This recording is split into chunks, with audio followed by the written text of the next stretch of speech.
Corona से लड़ने में मसरूफ है। दुनिया के तरक्की याफ्ता ममालिक की मईशत भी खतरे में है।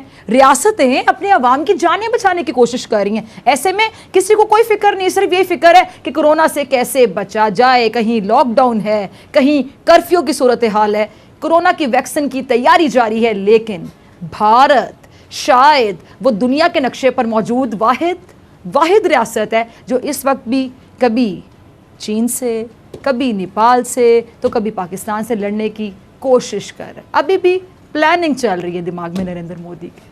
भारत में कोरोना बुरी तरह फैल रहा है, सबको पता है। मईशत को धचके लग रहे हैं, सब जानते हैं। मकबूजा कश्मीर में भी 5 अगस्त के बाद भारत के इक़दाम जो हैं वो बैकफायर कर गए थे। लेकिन इसके बावजूद भारतीय हुकूमत की तरजीहात तब्दील नहीं हो पाई।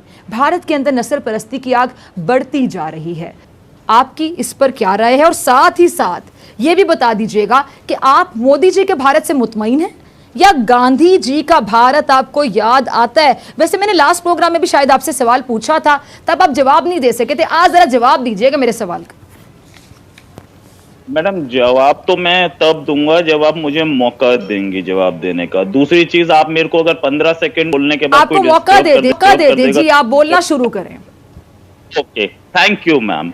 नाउ जो आप बता रही हैं कि लेजिस्लेशन, इससे पहले जवाब शुरू करें, मैं भी कुछ ऐड करना चाहूंगी। आप मेरे सवाल का जवाब दीजिएगा। इधर उधर की जब आप गुफ्तगू शुरू करते हैं तो फिर मुझे भी टोकना पड़ता है। कोई ना कोई जो यहाँ से मेहमान मौजूद होता है वो भी कह देता है कि सवाल तो कुछ और पूछा था। जी प्लीज। या मैडम, ऐसा होता है कि आपके जो पाकिस्तानी पैनलिस्ट हैं वो 10 झूठ बोलते हैं, तो उन 10 झूठ को एक एक करके काउंटर करना मेरा, क्योंकि मैं इंडिया की तरफ से बैठा हूं और यहाँ आशुतोष सर जैसे सीनियर आदमी बैठे हैं, तो उनका फर्ज बनता है कि इंडिया में क्या रियलिटी है और वो बताई जाए। तो वो एक एक करके मैं बताता हूं, तो आप बोलते हैं वो जो उन्होंने बोल दिया झूठ तो उसको आप पर्दाफाश ना करें, आप एक का सवाल जवाब दे दें, तो वो पॉसिबल थोड़ा सा मुश्किल है। नाउ यू सेड जवाब दीजिए ना रोहित। यस, गांधी के इंडिया और मोदी का इंडिया। मैडम, गांधी का इंडिया जो है ना वही मोदी का इंडिया है। उसको मोदी को, प्राइम मिनिस्टर मोदी को लोगों ने इलेक्ट किया है और 1/3 से ज्यादा वोट्स लिए हैं इंडिया में, तब वो प्राइम मिनिस्टर बने हैं। इंडिया की पब्लिक चाहती है कि वो वहां बैठे, इसलिए वो वहां बैठे हैं। आप कई स्टेट्स में देखेंगी, गुजरात में, मध्य प्रदेश में, यूपी में, दिल्ली में 50% से ज्यादा वोटिंग हुई है मोदी के फेवर में। नाउ अगर आप बोल रही हैं कि हिंसा यानी कि टॉर्चर और मुसलमानों पे टॉर्चर हो रहा है, मैम ऐसा कुछ नहीं हो रहा। असलियत ये है कि यहां मुस्लिम्स को बराबर राइट्स हैं, यहां मुस्लिम्स प्राइम मिनिस्टर्स हैं, यहां मुस्लिम्स जजेस हैं, यहां मुस्लिम्स सरकारी जॉब में हैं, बड़े बड़े IPS IAS ऑफिसर्स हैं। तो ऐसा कुछ नहीं है कि यहाँ पे जुल्म हो रहा है, यहाँ पूरे राइट्स हैं। किसी भी कंट्री में ऐसा हुआ हो कि 3 महीने तक heart of city, heart of capital में 3 महीने तक एक रोड डेमोन्स्ट्रेशन के लिए बंद हुई हो? आपके कंट्री में हुआ तो मुझे बताइएगा। हमारे कंट्री में हुआ, मुस्लिम्स थे और उन्हें हटाया नहीं गया। ठीक है, दंगे फसाद हर कंट्री में आपके भी होती है, हमारे यहाँ भी हुआ, वॉज द प्रॉब्लम। लेकिन मैं ये नहीं बोल रहा कि दंगा फसाद सही है, हुआ, गलत हर जगह होता है, इस समय अमेरिका में भी हो रहा है, वो भी गलत है। लेकिन राइट्स पूरे हैं, सबको हैं, और ऐसा नहीं है कि कोई बहुत बड़ा उनके ऊपर जुल्म हो रहा है या समथिंग एल्स। अच्छा, चलें जी, मलिहा आपकी तरफ आती हूँ। रोहित, मैंने आपको बिल्कुल भी इंटरप्ट नहीं किया, ठीक है। अब मैं मलिहा आपकी तरफ आती हूँ। मलिहा, आप यकीनी तौर पे रोहित की बातों का भी जवाब देना चाह रही हूँ, वो भी दीजिएगा। साथ ही मैं सवाल पूछना चाहूँगी कि सरहद की जो सूरत हाल है वो हम देखते हैं कि दिन ब दिन संगीन होती जा रही है। भारत के अंदर अगर हम सिचुएशन देखें तो वहाँ पे भी आग लगी हुई है। मोदी आग लगाने पर बाजिद है। मुसलमान वहाँ पे सफ़र कर रहे हैं, सिख वहाँ पे सफ़र कर रहे हैं, तमाम माइनॉरिटीज़ वहाँ पे पिस रही हैं, और रोहित कह रहे हैं कि वहाँ पे ऐसा कुछ भी नहीं है। रोहित अगेन एक ऐसे भारत का नक्शा खींच रहे हैं जो मुझे तो नज़र नहीं आ रहा। अगर आपको नज़र आ रहा है तो ज़रा मुझे भी समझा दें, नाज़रीन को भी, और रोहित को भी ज़रा समझा दें अपने अल्फाज में। जी बहुत शुक्रिया Fiza, thank you very much for having me on the show. सबसे पहले तो मैं रोहित साहब को ये बताती चलूं कि ये 10 झूठ की बात की, तो देखें पाकिस्तान तो आपके झूठ को कॉल आउट करता है। पाकिस्तान तो पहले दिन से आपको कश्मीर पर भी निगोशिएशंस के लिए कहता रहा कि निगोशिएशन टेबल पर आ जाएं। आपको हर बार अमन की दावत दी पाकिस्तान ने, लेकिन ये मोदी साहब जो आप कहते हैं ना कि भारतीय चाहते हैं कि वो आए हुकूमत में और वो आ गए, ये अनफॉर्चुनेटली आपका जो बीजेपी का एक्सट्रीमिस्ट माइंडसेट है वो चाहता था कि आ जाएं।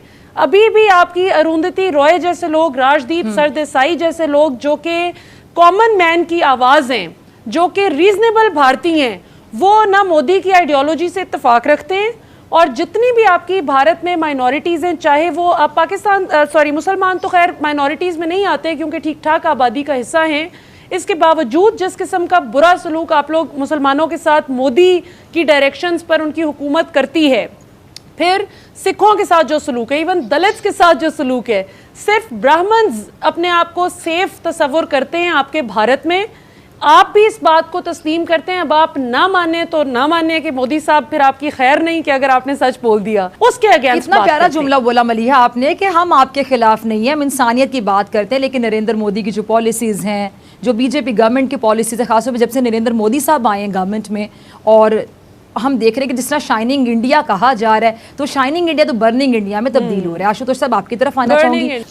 देखिए, मुझे तो ये नहीं मालूम था कि इस चैनल पे आने के बाद मुझे भारत पाकिस्तान की लड़ाई के बारे में बात करना होगा। मैं तो सोच रहा था कि गंभीर बहस इस पे होगी।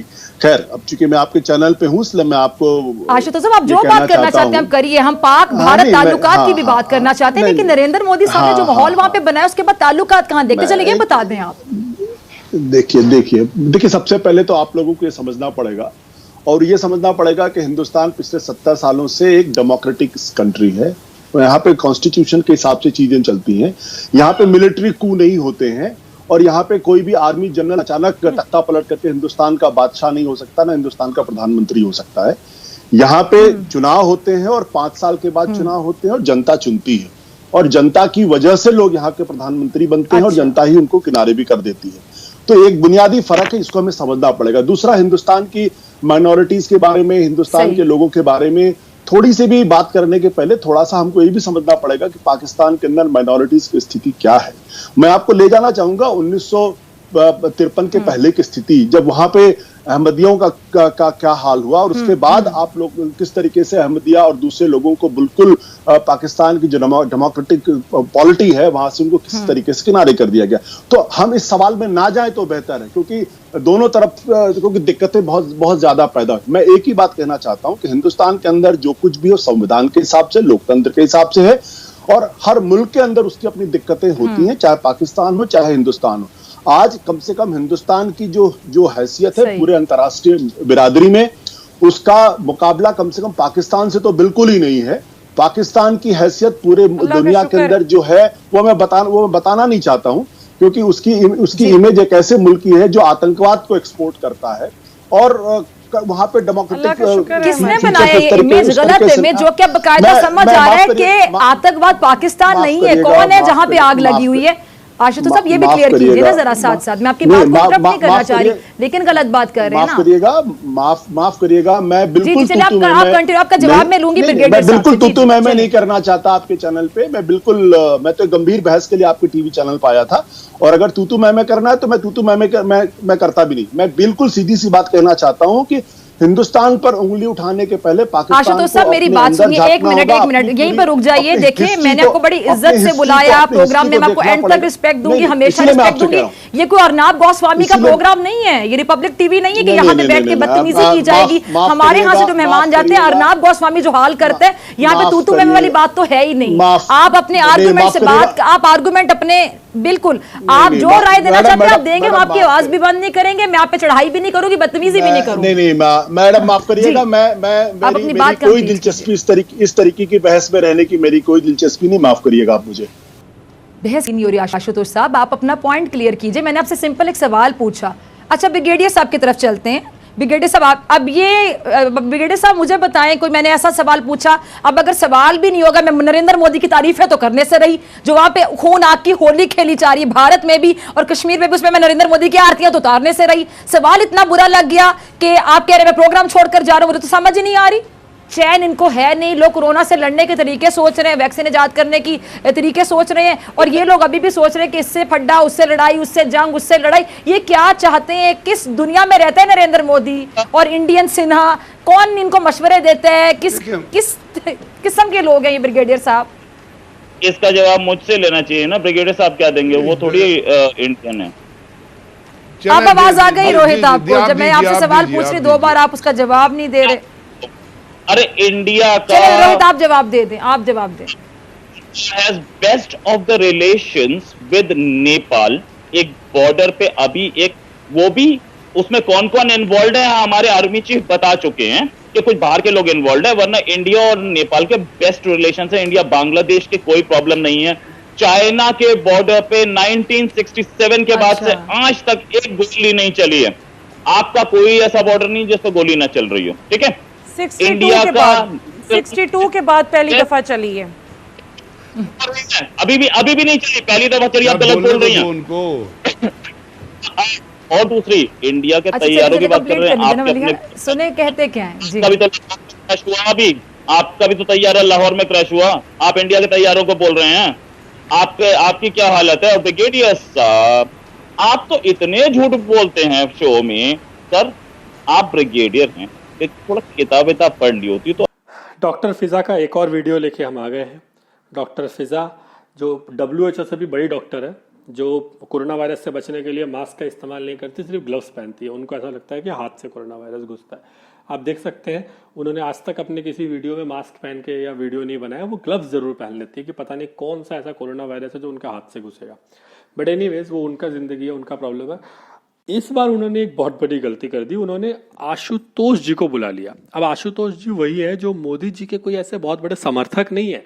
मोदी जी के विरोध में भी उन्होंने बहुत बार बोला है और वह आम आदमी पार्टी के एक सांसद भी रह चुके हैं। हालांकि अब वो रिटायर हो चुके हैं, बट वो रह चुके हैं आम आदमी पार्टी के सांसद। तो इसी को मद्देनजर रखते हुए इन्होंने क्या किया, इन्होंने आशुतोष जी को बुला लिया इस प्रेस कॉन्फ्रेंस में, और उन्होंने ये सोचा कि आशुतोष जी को हम इस डिबेट में बुला लेंगे तो वो इंडिया की बुराई करेंगे, मोदी जी की बुराई करेंगे। बट फिजा जी, हमारा कंट्री पाकिस्तान नहीं है। हमारे यहाँ मिनिस्टर्स के ऊपर US के जर्नलिस्ट रेप चार्जेस नहीं लगाते।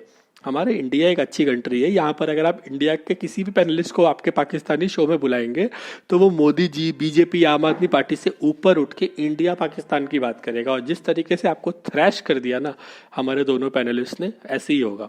आशुतोष जी किसी तूतू मैमे करने के लिए नहीं आए थे और इसीलिए उन्होंने बीच में ही पूरा डिस्कशन छोड़ के वो चले गए कि भाई रहने दीजिए, हमें नहीं करना आपका ये डिस्कशन। और ये जो आप झूठी अफवाहें फैला रही होती हैं, मैं इंडिया में रहता हूँ, आप हमसे पूछ लो, आप इंडियंस को पूछते हो, इंडियंस यही आपको बोलते हैं ना। आप लोग बोलते हो कि सिख दुखी हैं, मुस्लिम्स दुखी हैं। आप मेरे को एक मुस्लिम और एक सिख इंडिया में आए और रैंडमली कोई भी एक मुस्लिम और सिख उठाए, रैंडमली उठाए, किसी कोई पॉलिटिकल इंटरेस्ट वाले किसी कश्मीर के सेपरेटिस्ट को आप पूछेंगे जिसको ये बोल के फायदा है, पैसे का मॉनेटरी बेनिफिट है, ऐसे किसी आदमी को ना उठाएं।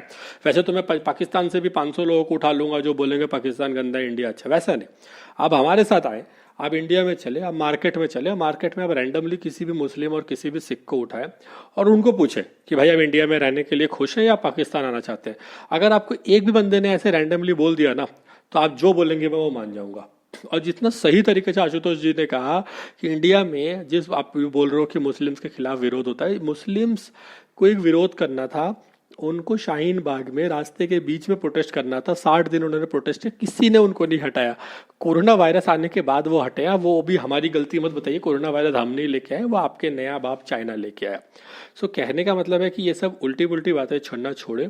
और अगर आपको लगता है कि इंडिया से आप किसी को भी बुलाएंगे और आने के बाद वो मोदी जी का विरोध करेगा, अमित शाह जी का विरोध करेगा, ऐसा कुछ नहीं होने वाला। अपने देश के बारे में और अपनी चिंता करें। हालांकि जो भी इंडिया में मेरे लिसनर्स हैं, मैं उनसे यही रिक्वेस्ट करना चाहूँगा कि अब ईज डाउन 1.0 स्टार्ट हो गया है, तो बड़े ही सावधानी से घर से बाहर निकलें, मास्क का इस्तेमाल करें और अपने ऑफिस में जाते वक्त या किसी भी काम पे जाते वक्त सुरक्षित तरीके से जाएं। तो अगर आपको मेरा ये वीडियो अच्छा लगा तो प्लीज़ लाइक और शेयर ज़रूर कीजिए, और वो जो लाल वाला बटन है सब्सक्राइब का वो ज़रूर दबाइए। इससे हमारा हौसला बढ़ेगा और हम आगे भी आपके लिए ऐसे वीडियोज़ लाते रहेंगे। जय हिंद, जय भारत।